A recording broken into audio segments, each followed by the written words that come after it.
प्यारे बच्चों, आज हम भूगोल का अध्याय 3 खनिज और शक्ति संसाधन के बारे में अध्ययन करेंगे। खनिज और शक्ति संसाधन के जो पहली क्लास है उसमें हमने पढ़ा खनिज किसे कहते हैं, खनिज कितने प्रकार के होते हैं और खनिजों को किन विधियों से ज़मीन से निकाला जाता है। आज की क्लास में हम खनिजों के वितरण, खनिज कौन कौन से महाद्वीपों में पाए जाते हैं और खनिज उनका संरक्षण किस प्रकार किया जा सकता है, इसके बारे में अध्ययन करेंगे। सबसे पहले खनिजों के वितरण के बारे में हम पढ़ेंगे। खनिज विभिन्न प्रकार की सेलों में पाए जाते हैं। तो बच्चों, सामान्यतः सेल है या जो चट्टानें है वो 3 प्रकार की होती है: आग्नेय चट्टानें, कायांतरित चट्टानें और अवसादी चट्टानें। कुछ खनिज आग्नेय सेलों में पाए जाते हैं, कुछ कायांतरित सेलों में, जबकि जो अन्य खनिज है वो अवसादी सेलों में पाए जाते हैं। पिछली क्लास में हमने पढ़ा खनिज 2 प्रकार के होते हैं, धात्विक खनिज और अधात्विक खनिज। धात्विक खनिज जो आग्नेय और कायांतरित सेल समूह जिनसे विशाल पठारों का निर्माण होता है वे पाए जाते हैं। यानी जो धात्विक खनिज है वो विशाल पठारों में पाए जाते हैं और इन विशाल पठारों का निर्माण है जो आग्नेय और कायांतरित चट्टानों के समूह से होता है। उत्तरी स्वीडन में लौह अयस्क, ओंटारियो कनाडा में तांबा और निकेल के निक्षेप, दक्षिण अफ्रीका में लोहा, निकेल, क्रोमाइट और प्लेटिनम आग्नेय और कायांतरित सेलों में पाए जाने वाले खनिजों के उदाहरण हैं। तो अभी देखो बच्चों, हमने पढ़ा लौह अयस्क, तांबा, निकेल, क्रोमाइट, प्लेटिनम, ये सभी है जो धात्विक खनिजों के उदाहरण हैं और ये आग्नेय और कायांतरित चट्टानों में पाए जाते हैं। मैदानों और नवीन वलित पर्वतों, यानी जो मैदान है और जो नवीन मोड़दार पर्वत है वो अवसादी चट्टानों से बने हुए होते हैं और इन मैदानों और नवीन वलित पर्वतों के अवसादी सेल समूह में अधात्विक खनिज जैसे चूना पत्थर पाए जाते हैं। तो अभी हमने पढ़ा कि धात्विक खनिज है वो आग्नेय और कायांतरित चट्टानों में पाए जाते हैं और आग्नेय और कायांतरित चट्टानों के समूह से विशाल पठारों का निर्माण होता है।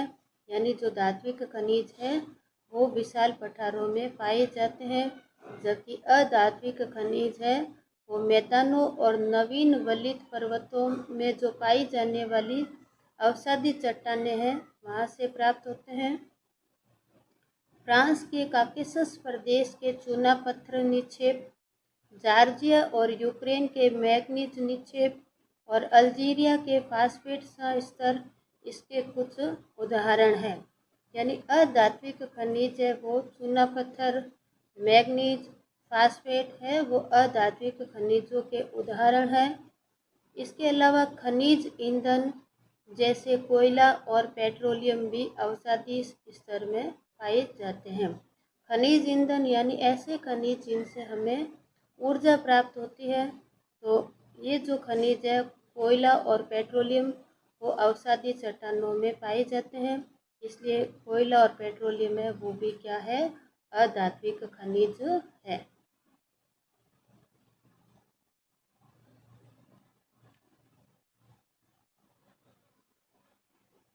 अब हम पढ़ेंगे कि जो खनिज है वो कौन से महाद्वीप में पाए जाते हैं और कौन से महाद्वीप में किन किन खनिजों का भंडार है।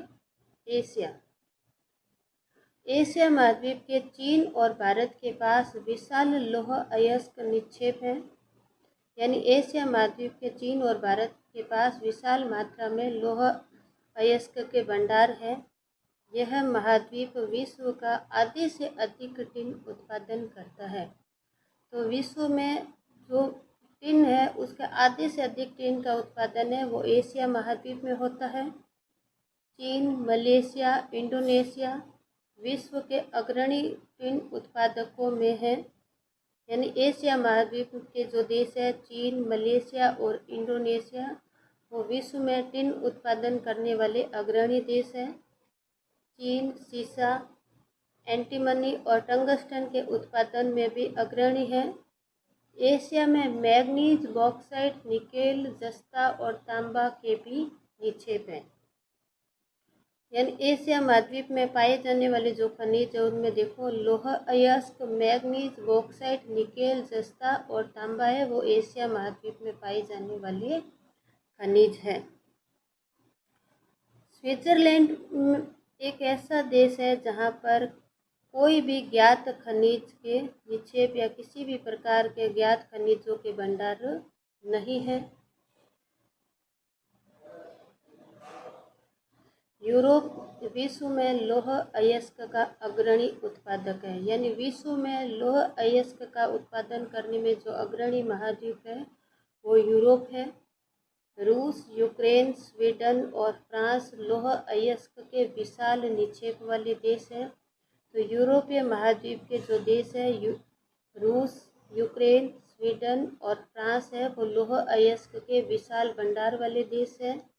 तांबा, सीसा, जस्ता, मैग्नीज और निकेल खनिजों के निक्षेप है वो पूर्वी यूरोप और यूरोपीय रूस में पाए जाते हैं। उत्तरी अमेरिका, उत्तर अमेरिका में खनिज निक्षेप 3 क्षेत्रों में अवस्थित या 3 क्षेत्रों में बंटे हुए हैं।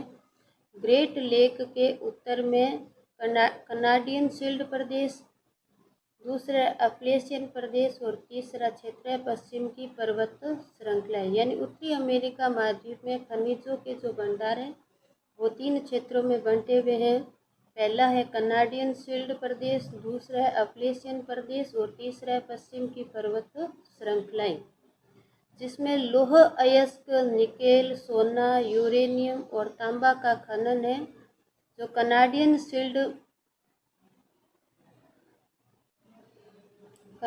शील्ड प्रदेश में होता है और कोयले का अप्लेशियन प्रदेश में होता है और पश्चिमी कार्डिलेरा में तांबा, सीसा, जस्ता, सोना और चांदी के विशाल निक्षेप हैं।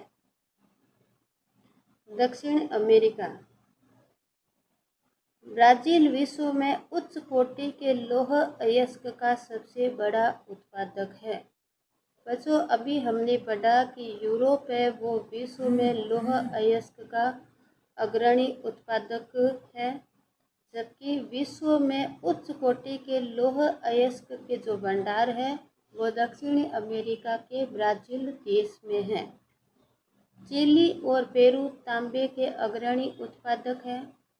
ब्राज़ील और बोलिविया विश्व में टिन के सबसे बड़े उत्पादकों में से हैं। दक्षिणी अमेरिका के पास सोना, चांदी, जस्ता, क्रोमियम, मैग्नीज, बॉक्साइट, अभ्रक, प्लेटिनम, एस्बेस्टस और हीरा के विशाल निक्षेप भी हैं। खनिज तेल है जो वेनेजुएला, अर्जेंटीना, चिली, पेरू और कोलंबिया में पाया जाता है। तो अभी हमने पढ़ा कि दक्षिण अमेरिका में लौह अयस्क के भंडार है। इसके अलावा दक्षिण अमेरिका में तांबे के भी भंडार है और इसके अलावा दक्षिण अमेरिका के पास सोना, चांदी, जस्ता, क्रोमियम, मैग्नीज, बॉक्साइट, अभ्रक, प्लेटिनम, एस्बेस्टस और हीरे के विशाल भंडार भी है। इनके अलावा दक्षिण अमेरिका में खनिज तेल जो निकाला जाता है वो वेनेजुएला, अर्जेंटीना, चिली, पेरू और कोलंबिया से में पाया जाता है।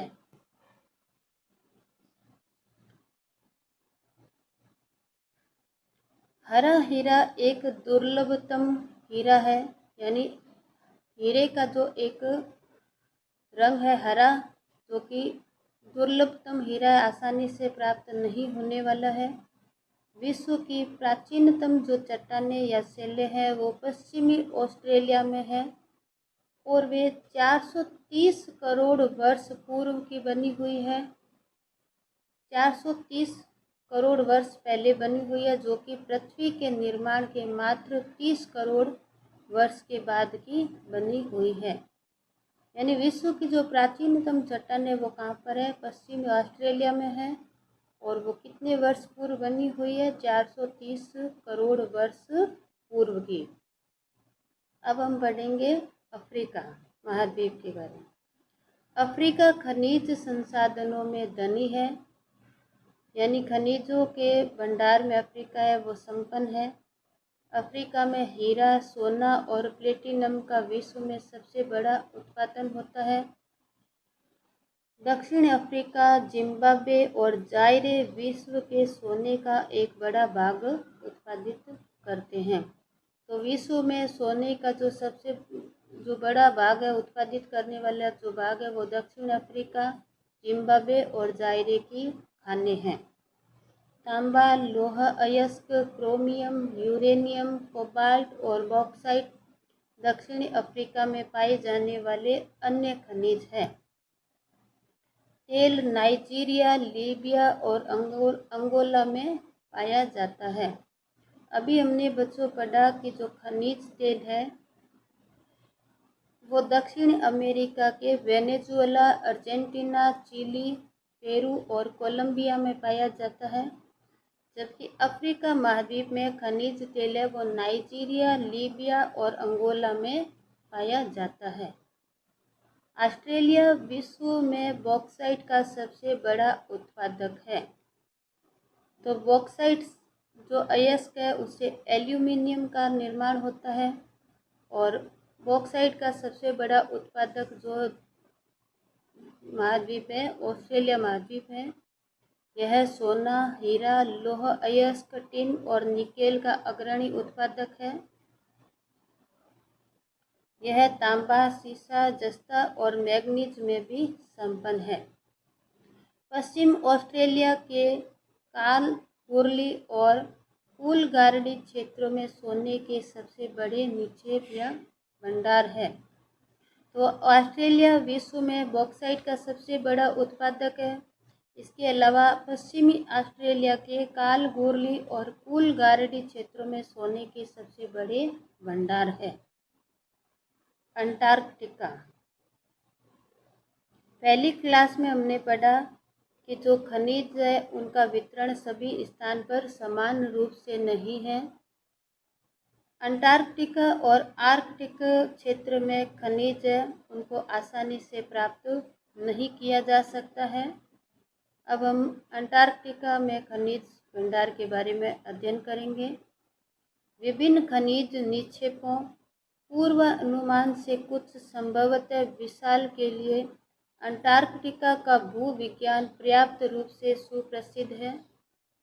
ट्रांस अंटार्कटिक पर्वत में कोयले और पूर्वी अंटार्कटिक के प्रिंस चार्ल्स पर्वत के निकट लोहे के महत्वपूर्ण मात्रा में निक्षेपों का पूर्वानुमान किया गया है।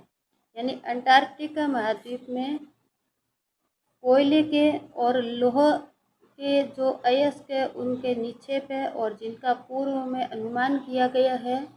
और ट्रांस अंटार्कटिक पर्वत में कोयले के भंडार है, जबकि पूर्वी अंटार्कटिका के प्रिंस चार्ल्स पर्वत के निकट लोहे के निक्षेपों का पूर्व अनुमान किया गया है। लोह अयस्क, सोना, चांदी और तेल भी वाणिज्यिक मात्रा में अंटार्कटिका में उपलब्ध है। अब हम पढ़ेंगे खनिजों के उपयोग क्या है। खनिजों का हमारे दैनिक जीवन में उपयोग, हम लोग अपने दैनिक जीवन में खनिजों का उपयोग करते हैं। खनिजों का उपयोग कई उद्योगों में होता है, जैसे किसी भी जो कोई उद्योग है, जैसे सूती वस्त्र उद्योग है या शक्कर मिल है, तो उन उद्योगों में जो काम आने वाली जो मशीनें हैं उन मशीनों में भी खनिजों का उपयोग किया जाता है। जैसे जो मशीनें बनी हुई है वो लोहा अयस्क से बनी हुई होती है। रत्नों के लिए प्रयोग किए जाने वाले जो खनिज हैं वो प्राय कठोर होते हैं। इन्हें आभूषण बनाने के लिए विभिन्न शैलियों में जड़ा जाता है। तो जो आभूषण बनाने के लिए जो प्रयोग में लाए जाने वाले जो रत्न हैं वो भी क्या है, खनिज है। तांबा एक अन्य धातु है जिसका उपयोग सिक्के से लेकर पाइप तक प्रत्येक वस्तु में किया जाता है। तांबे से हम सभी परिचित हैं।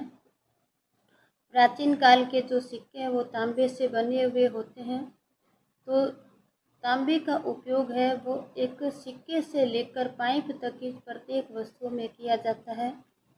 कंप्यूटर उद्योग में जो प्रयुक्त होने वाला जो सिलिकॉन है वो क्वार्ट्ज नामक खनिज से प्राप्त किया जाता है। एल्यूमिनियम जिसे उसके अयस्क बॉक्साइट से प्राप्त किया जाता है, यानी बॉक्साइट अयस्क है उससे एल्यूमिनियम का निर्माण होता है और एल्यूमिनियम का उपयोग है वो ऑटोमोबाइल्स बनाने में, हवाई जहाज़ के निर्माण में, बोतलबंदी उद्योग में, भवन निर्माण में और रसोई के बर्तन बनाने तक में एल्यूमिनियम का उपयोग किया जाता है। अब हम पढ़ेंगे खनिजों का संरक्षण किस प्रकार किया जा सकता है, यानी खनिजों को हम किस प्रकार बचा सकते हैं या खनिजों को हम किस प्रकार संरक्षित कर सकते हैं। खनिज अनवीकरणीय संसाधन है। अनवीकरणीय यानी खनिजों को एक बार प्रयोग में लेने के बाद उन खनिजों को हम जल्दी से प्राप्त नहीं कर सकते हैं, पुनः प्राप्त नहीं कर सकते हैं। खनिजों के निर्माण और संचयन में हजारों वर्ष लगते हैं, तो खनिजों का निर्माण होने में हजारों वर्ष का समय लगता है।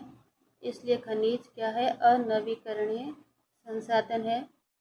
मानवीय उपभोग की दर की तुलना में निर्माण की दर बहुत धीमी है। तो मनुष्य के द्वारा जो खनिजों का उपभोग किया जाता है उसकी दर की तुलना में जो खनिजों के निर्माण की दर है वो बहुत ही धीमी है, क्योंकि खनिजों को बनने में, खनिजों का निर्माण होने में हजारों वर्ष का समय लगता है। जबकि आज मानव अपने जीवन को सुविधाजनक बनाने के लिए और अपने तरह तरह की तकनीकी की वजह से खनिजों का जो उपभोग है वो लगातार बढ़ता ही जा रहा है। खनन की प्रक्रिया में बर्बादी को घटाना आवश्यक है। तो ज़मीन से जो खनिजों को बाहर निकालने की जो प्रक्रिया है उस प्रक्रिया को खनन कहते हैं। और जब खनिजों का खनन किया जाता है तो उस समय जितनी मात्रा में खनिज को निकाला जाता है उसमें पूरा का पूरा वो खनिज काम में नहीं आता है, उसमें से कुछ खनिज है वो ऐसे ही बर्बाद हो जाते हैं। धातुओं का पुनर्चक्रण एक अन्य तरीका है जिससे खनिज संसाधनों को संरक्षित किया जा सकता है। तो यानी धातुओं का पुनर्चक्रण यानी पुनः उपयोग में लेकर एक ये अन्य तरीका है जिसके द्वारा खनिज संसाधनों को संरक्षित किया जा सकता है। जैसा सामने चित्र में दिखाया गया है कि खनिजों का पुनर्चक्रण करके, खनिजों का पुनः प्रयोग करके या खनिजों का कम प्रयोग करके हम खनिजों को संरक्षित कर सकते हैं।